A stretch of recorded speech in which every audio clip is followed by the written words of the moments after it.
Já tá olhando. Toma então, vai lá. Essa música pode cantar com você mesmo?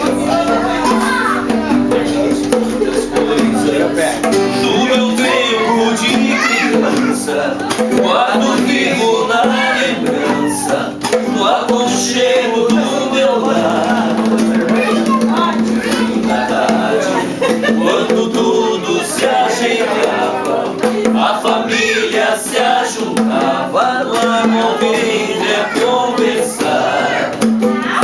Meus pais não tinham nem escola e nem dinheiro, todo dia, o ano inteiro, trabalhavam sem parar.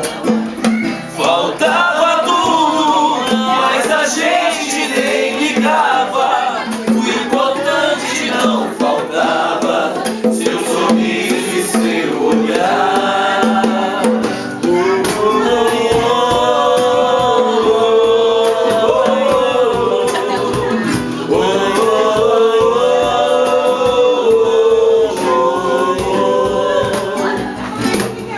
E às vezes vi meu pai chegar cansado, mas aquilo era sagrado.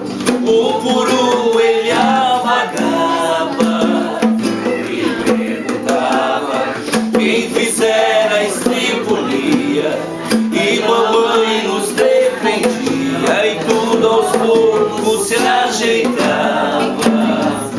O sol se fluía, a viola alguém trazia, todo mundo então pedia pro papai cantar pra gente.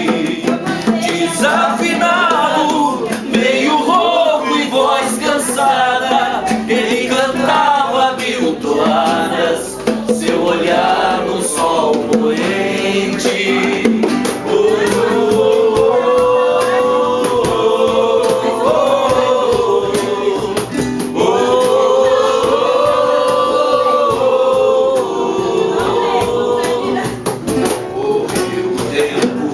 E hoje eu vejo a maravilha de se ter uma família, quanto tantos não a têm. E agora falam do desquite ou do divórcio, o amor virou consórcio.